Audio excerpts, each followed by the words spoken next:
이젠 장마도 끝났다고 하죠. 점점 무더워지는 여름 한복판에 이제 들어섰습니다. 정말 한낮에는 이제 바깥에 나가기가 겁날 정도로 아주 뜨겁습니다. 폭염주의보가 또 청주에도 또 내려졌다고 하던데요. 날씨가 더워지면서 하시는 말씀들이 참 체력이 많이 달린다라는 말씀들을 많이 하시죠. 땀도 많이 흘리게 되고 또 금방 지치다 보니까 체력을 더욱 신경 쓸 수밖에 없는 때입니다. 땀 많이 흘리고 기력이 많이 세어지는 이때에 육신의 보양식만 잘 드실 것이 아니라 여러분들 이럴 때일수록 또 말씀과 기도의 보식을 잘 섭취하셔서 우리 영혼이 강건케 되어지는 7월 한 달이 되어지기를 간절히 바랍니다. 날씨가 더워질 때는요, 또 쉬어줄 땐 잘 쉬어줘야 됩니다. 이걸 쉼이라고 하는 거죠. 음악에도 쉼표가 괜히 있는 게 아닙니다. 쉼표가 있다고 하는 것은 그때 호흡을 한번 쉬어주고 또 새롭게 가다듬으라는 그런 의미입니다. 쉼이라고 하는 것은 재충전입니다. 근데 어떤 분에게 있어서는 쉼이 재충전이 아니라 배터리 방전이냐 그렇게 느껴질 때가 있습니다. 그래서 쉴 때 갈 때까지 가보자 라는 그런 식으로 몸을 돌보지 않고들 놀고 먹고 마시는 그런 분들도 계세요. 이런 분들에게는 정말 쉼이라고 하는 것이 배터리 방전이에요. 남은 배터리 다 소진시킬 때까지 즐기고 먹고 마시며 살아가신 분들이에요. 이런 분들에게 남는 감정이란 것이 뭐가 있을까요? 허탈감밖에 없습니다. 허무한 마음밖에 들지 않습니다. 때늦은 후회밖에 없습니다. 아, 이렇게 보내면 안 되었었는데 라는 그러한 때늦은 후회감이 밀려오게 될 것입니다. 하지만 쉼을 재충전으로 삼고 살아가신 분들에게 있어서는 분명한 삶의 규모가 있고요, 분명한 삶의 질서가 있습니다. 특히 주 안에서 쉼을 누리고자 하시는 그런 분들을 보면은요, 그 안에 말씀이 살아있고, 그 안에 신령한 기도가 있고, 그 안에 특별한 찬양이 있습니다. 여러분들이 쉼을 얻는 동안에 만약 누군가가 그 쉼을 얻는 그 순간에 그 상황에는 말씀도 끊어버리고 기도도 끊어버리고 찬양도 끊어버리고 그렇게 한번 살아보라고 누군가가 혹시라도 그렇게 권면한다 할지라면은요, 이런 전제 자체가 모순이라고 강력하게 말씀하실 수 있어야 된다는 얘기입니다.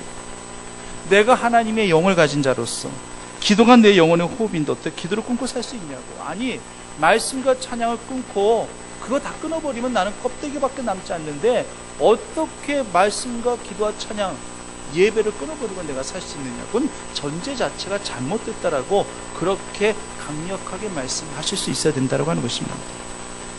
우리 신앙의 위기는 어디에서 시작되느냐. 기도 없이도 살만하네. 말씀을 보고 접하고 듣지 않아도, 예배 드리지 않아도 내가 살아가는데 별 지장이 없네. 이렇게 느껴질 때부터 우리 신앙의 위기는 시작이 되는 거예요. 저희 교회는요, 7월 한 달을 체력에 힘쓰는 달로 그렇게 선포하지 않았습니다. 육신을 보양하는 달 이렇게 선포하지 않았습니다. 저희는 영성에 힘쓰는 달로 선포했습니다. 우리 영혼이 결국 잘 돼야 된다라고 하는 거예요. 우리 영이 잘 되고 있습니까? 분명히 떠오르는 성경 구절이 있으셔야 됩니다. 요한 3서 2절 말씀이죠. 사랑하는 자여, 내 영혼이 잘됨 같이 내가 범사에 잘되고 강건하기를 내가 간구하노라. 지금 하나님께서 우주를 향해서 주시는 하나님의 음성입니다. 그래서 저는 이 말씀을 종종 장례식장에서 인용해서 설교를 하기도 합니다. 삶을 이제 곧 마감해야 되는 그런 시점에서 과연 내가 여태껏 무엇을 위하여 삶을 살아왔는가를 한번 되돌아보게 하는 그러한 말씀인 것입니다. 불신자들이야 육신이 잘 되는 복이 최고의 복인 줄 알고 그렇게 살아왔을 거예요. 하지만 가장 큰 복은 우리 영혼이 잘 되는 복입니다. 다윗은요, 끊임없이 이 영혼에 대한 목마름과 메마름을, 갈급함을 늘 갖고 있었어요. 다윗의 지은 시편 86편 2절 말씀에서는 이렇게 다윗이 고백하고 있지요. 나는 경건하오니 내 영혼을 보존하소서. 항상 다윗의 생각은요, 자신의 육신에 그런 주림이 있다는 할지라도, 육신에 항폐함이 있었다는 할지라도 항상 다윗의 그 온 신경 집중은 그 영혼에 대한 보존이 있었다는 것을 우리는 기억해야 될 것입니다. 다윗의 관심은 육신의 안위가 아니에요. 그의 관심 항상 영혼에 있었습니다. 그리고 그럴 것이 사울이 하나님 앞에 불순종함으로 그 영혼이 하나님에 의해서 거두어지는, 하나님의 영이 떠나가지는 그러한 그 장면을 가장 가까운 곳에서 본 인물이 바로 다윗이었기 때문에 그는 항상 영혼에 대한 관심을 접을 수가 없었던 거예요. 그래서 그가 범죄한 후에도 시편 51편에서 뭐라고 고백합니까? 주의 성령을 내게서 거두지 마시옵소서. 내 안에 정직한 영을 새롭게 하옵소서.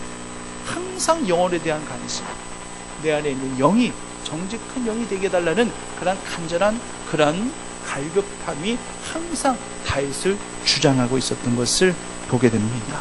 항상 그 영혼의 관심을 갖고 있었다는 얘기예요. 다윗의 관심은요, 크게 두 가지로 보시면 됩니다. 하나는 영혼에 대한 관심, 그리고 또 하나는 성전에 대한 관심. 그러니까 다윗의 영성하면은 바로 이 두 가지를 여러분들이 생각하시면 되겠습니다. 영혼에 대한 관심을 가지고 있었다는, 그리고 주의 성전에 대한 관심을 항상 다윗은 가지고 있었다라고 하는 것입니다. 다윗은요, 그렇게 하나님의 성전 짓고 싶어 했어요. 그 누구보다도 정말 갈급한 마음을 갖고 있었습니다. 내가 정말 이 손길로 하나님의 성전을 내가 지을 수가 있다는 달점을 얼마나 감사할까라는 그런 생각 갖고 있었어요.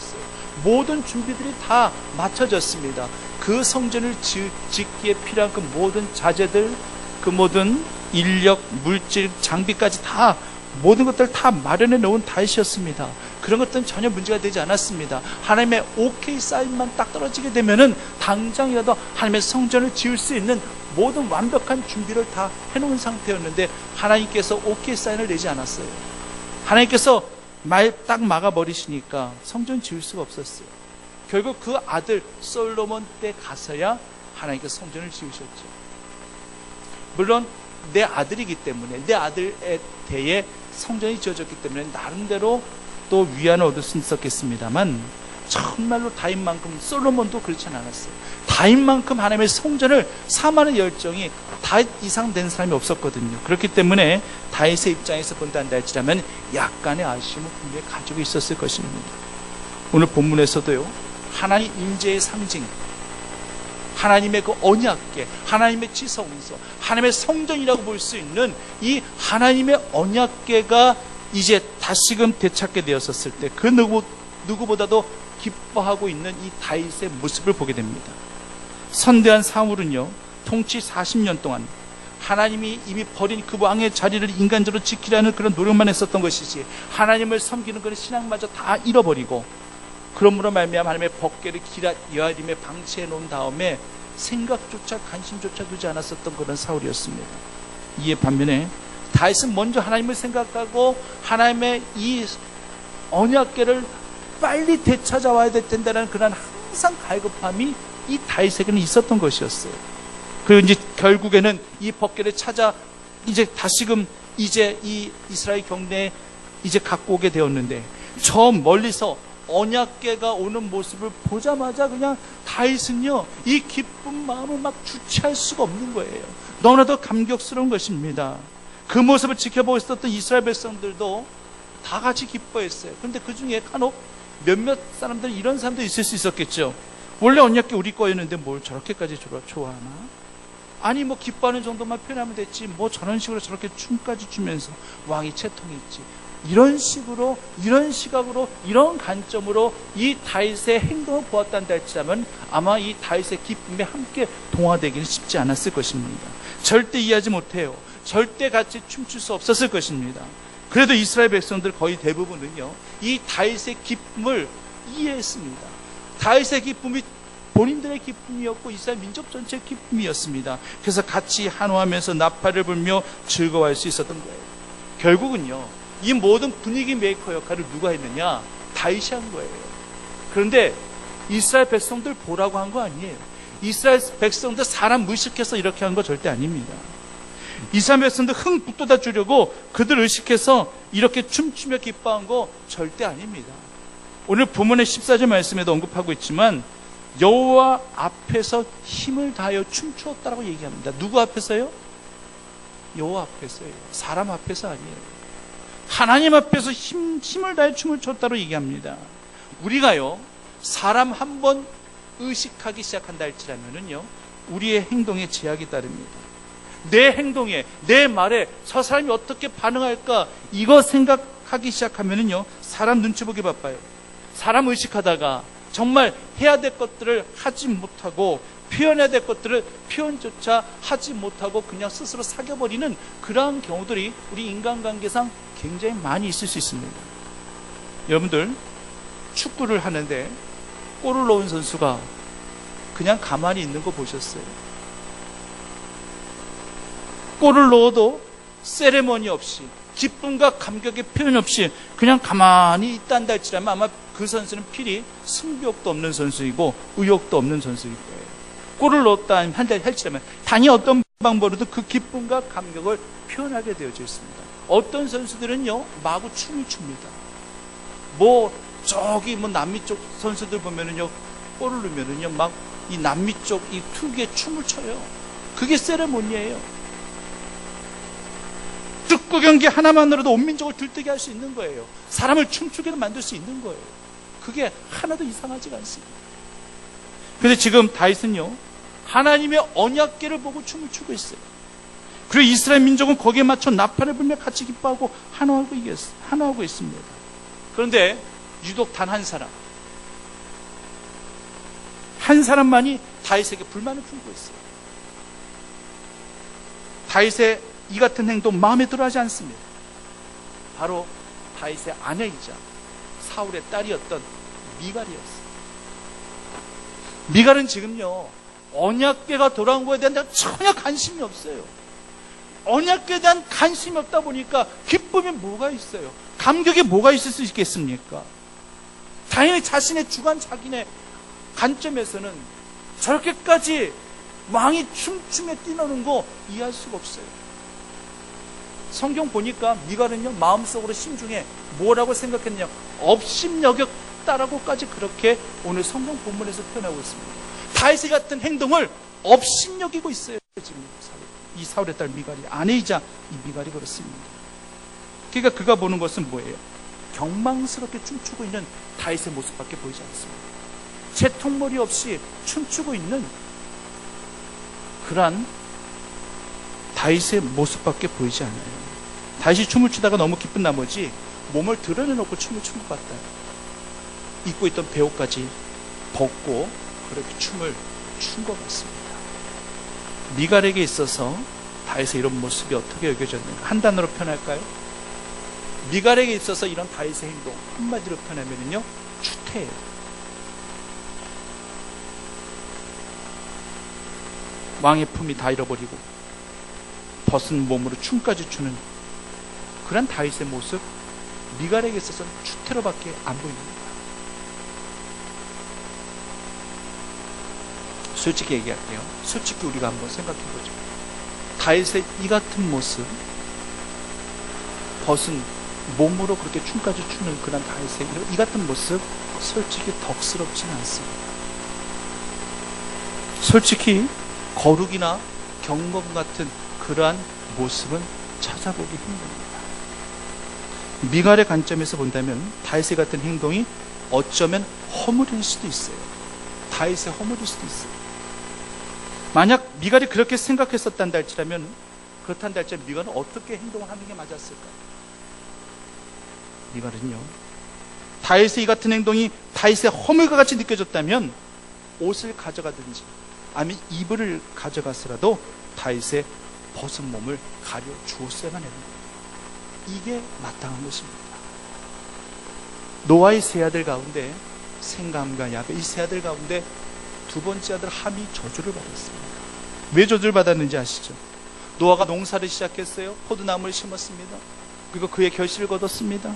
그래서 그 포도나무에서 포도를 따게 되었고, 그래서 그 포도주를 또 마시고 취하여 장막 안에서 벗은 몸으로 잠을 잤습니다. 솔직히 말씀드리겠습니다. 이 모습이 결코 덕스러운 모습은 아니에요. 옷을 하나도 입지도 않고 하체를 다 드러낸 채 잠을 잤다. 결코 덕스러운 모습은 아닐 겁니다. 지금 노아는요, 세 아들과 세 며느리와 함께 살고 있어요. 함께 한 장막 안에 지금 거하며 살고 있다는 얘기예요. 세 아들을 다 분가시켜 보낸 게 아니라 함께 살고 있다는 얘기입니다. 아무리 장마가 아니라 한다 할지라도, 아무리 집안에 있단다 할지라도 술에 잔뜩 취하여 벗은 몸으로 잠을 자고 있는 거 보면은 어찌 보면 이 모습이 노아의 허물일 수 있을 것입니다. 가끔 술 취해 노숙하는 분들 밖에서 보게 될 때 아무리 좋은 시각으로 그런 분들 보려 한다 할지라도 눈살 찌푸리게 돼요. 그분들의 허물일 수 있을 거예요. 어쩔 수 없습니다. 노아의 경우 아예 옷도 입지 않았어요. 만약 이 모습을 며느들이 봤다 생각해 보세요. 이게 왜 망신살입니까? 이건 시아버지 망신살이에요. 이건 그러니 단히 허물이 될 수도 있는 거예요. 이때 이 모습 제일 먼저 발견한 사람이 누구였느냐? 둘째 아들 함이에요. 근데 함은 어떻게 했느냐? 벌거벗고 잠자고 있는 이 아버지를 발견한 이 함은요,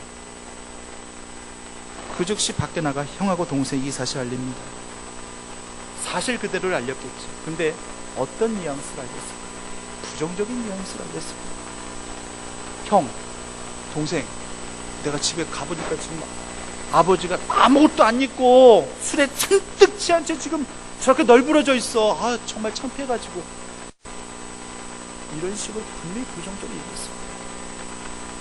부정적인 생각을 가지지 않았단다 할지라면 셈과 야벳과 같이 이렇게 행동했어야 되는 겁니다. 셈과 야벳은요, 함에게 이런 이야기를 듣자마자 곧바로 집으로 달려들어가 어떻게 행동하죠? 이불을 딱 치하여 옷을 가져다가 자기들 어깨에 메고 뒷걸음 쳐 들어갔다라고 성경은 얘기합니다. 왜 뒷걸음 쳤겠습니까? 아비의 그 하체를 안 보려고, 그것을 보지 않기 위해서 뒷걸음을 쳐가지고 그 옷으로 그렇게 아버지의 하체를 덮어드린 거예요. 결국 셈과 야벳은 번성과 창대의 축복을 받게 되지만 함의 자손들은 저주를 받게 됩니다. 허물을 가려주는 아들들과 그리고 허물을 가려주지 못하고 폭로한 아들이 이렇게 극과 극으로 나뉘어지게 되는 것을 말씀을 통해서 우리는 잘 알고 있습니다. 본문의 미갈도 이것이 만약 다윗의 허물이었다 생각했다면 옷이나 이불 같은 걸로 다윗을 가려주어야만 했습니다. 어떤 방법으로 그런 행동을 했어야만 되는 거예요. 그런데 미갈은 허물 아닌 허물을 들춰내며 다윗의 심기를 불편하게 합니다. 하나님도 용서하고 용납하신 행동인데 미갈은 자신의 관점에서만 상을 주시한 거예요. 만약 하나님께서 이때에 네가 지금 경망스럽게 이게 무슨 행동이냐, 웬 추태냐, 하나님의 관점에서 그렇게 보셨다는데 할지라면 이 부분을 하나님께서 책망하셨어야 됐을 거예요. 그런데 하나님은 그 모든 걸 다 용서하시고 용납하신 겁니다. 21절 말씀에서 다윗이 말하지 않습니까? 누구 앞에서 한 것이라고 얘기하죠? 누구 앞에서 한 거라고 말씀하고 있습니까? 여호와 앞에서 한 것입니다. 내가 사람 앞에서 이렇게 한 행동인 줄 아느냐? 내가 하나님 앞에서 한 행동이니라. 난 사람 앞에서 뛰놀고 춤춘 것이 아니라 하나님 앞에서 춤추고 뛰놓은 것입니다. 미갈은 결국 하나님의 기쁨을 알지도 못했고 언약궤를 되찾았다는 감격과 기쁨도 없고 그저 보여주는 것으로 자신의 직관들은 모든 것을 판단하니까 이렇게 허물 아닌 허물을 가지고 결국에는 하나님의 진노를 사게 돼요. 그 후대에 그에게 죽는 날까지 자식이 없었다라고까지 그렇게 오늘 본문 23절 말씀을 언급하고 있습니다. 성도님들, 잃어버린 한 마리 양을 찾아 그 양 힘들까봐 어깨에 메고 룰을 알라 노래 부르며 춤추며 돌아오는 그 목자의 마음을 여러분들이 혹시라도 이해하시겠습니까? 우리들 같았으면은 니까짓 거 한 마리 때문에 내가 여기까지 지금까지 내가 고생하게 한다 하면서 양의 볼기짝이라도 그냥 몇 대 때려주고 양의 모가지를 걸어서라도 그냥 질질 끌고 오고 싶은 것이 우리 인간의 마음이겠지만 목자의 마음은 안 그렇다는 얘기예요. 그 잃어버린 한 마리 양을 찾았다는 그 감격 때문에 그 이 한 마리 양이 얼마나 힘들었을까 생각하니 끌고 올 수 없어요. 어깨에 둘러매고 그리고 집에 돌아와서 그 양 한 마리를 찾은 그 감격과 기쁨 때문에 이웃 사람들을 불러 모아 잔치까지 벌이는 이 목자의 마음을 우리 모두가 이해할 수 있겠습니까? 잃어버린 한 영혼을 찾게 되었을 때 덩실덩실 춤이라도 출 수 있는 그런 이 목자의 마음을 여러분들이 이해할 수 있겠습니까? 다윗과 같이 언약궤를 다시 되찾아오게 된 감격과 기쁨, 그 기쁨을 주체할 수 없어 하나님 앞에 춤이라도 추고 싶은 그러한 다윗을 우리가 깊이 체휼할 수 있는 그러한 저와 여러분들이 되어지기를 간절히 바랍니다. 우리가 제사라고 하면은 주로 번제를 떠올리죠. 근데 오늘 본문에서도 다윗은 번제와 화목제를 하나님 앞에 올려드렸다라고 그렇게 얘기합니다. 화목제는 한마디로 기쁨의 제사예요. 감사의 제사예요. 함께 이스라엘 백성들끼리 음식을 함께 나눠 먹으면서 함께 기뻐하는 제사가 화목제입니다. 근데 아시다시피 이 번제는요, 한마디로 거룩한 제사죠. 동물의 내장까지 모두 다 불에 태워가지고 하나도 남김없이 다 온전히 향기로만 올려드리는 그런 제사가 번제예요. 그렇기 때문에 시간도 굉장히 많이 걸리는 제사가 바로 번제입니다. 디모데후서에 보면은 사도 바울이 나의 떠날 날이 가까이 왔으니 나를 전제와 같이 부음받았다라고 그렇게 얘기하죠. 그렇게 고백하죠. 전제라고 하는 것은 그 재물 위에 포도주를 붓는데 붓다 만 것이 아니라 다 쏟아붓는 거예요. 하나도 남김없이 다 쏟아붓는 거예요. 그렇게 내 자신을 온전히 주님 앞에 내어드렸다는 의미입니다. 그렇게 재물에다가 다 포도주를 다 쏟아붓고 그리고 나서 불을 태워 올려드리는 제사가 바로 번제라고 하는 거예요. 그렇기 때문에 이 번제에는요, 성결이 들어가 있고 속죄가 들어가 있어요. 그러다 보니까 아무래도 거룩한 분위기, 좀 분위기 자체가 무거울 수밖에 없어요. 거룩한 분위기에서 드려질 수밖에 없는 제사인 것입니다. 하지만 번제는 번제라는 제사만 있는 게 아니거든요. 방금 전에 말씀드린 이 화목제도 있고요. 그리고 거제가 있고 요제가 있어요. 거제라고 하는 것은 제물을 제사장이 제단에서 높이 쳐들어 올려드리는 그러한 제사를 거제라고 하고, 요제는요, 이 제물을 쳐들어서 가슴을 마구 흔들어대는 제사예요. 어찌 보면 경망스럽다. 웬 제사장이 제물을 들고 그냥 이렇게 올려드리면 되지 왜 가슴을 흔들면서 저렇게 춤을 추면서까지 저렇게 제사를 드려야 되느냐. 그거는 제사장에게 따져 물을 것이 아니라 하나님 앞에 따져 물으셔야 돼요. 하나님께서 그렇게 만드신 제사가 바로 요제라는 제사예요. 춤추라는 얘기예요. 기뻐하라는 얘기예요.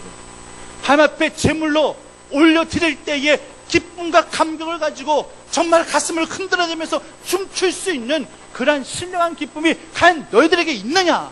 이것을 바로 하나님께서 우리에게 묻고 계시더라고 하는 것입니다. 우리 예배가 혹시라도 경건치 못한 모습이라고 그렇게 느껴질 때 있으십니까? 그렇단다 할지라면 이 모든 것도 우리의 편견이에요. 찬양이 있고 워십이 있고 율동이 있고 몸짓이 있는 그러한 찬양, 그러한 예배, 얼마나 하나님 보시기에 얼마나 합당하고 보기 좋습니까? 누가복음 1장에서 보면은요, 세례 요한은요 이미 어머니 뱃속에서부터 뛰놀았다라고 성경을 언급하고 있습니다.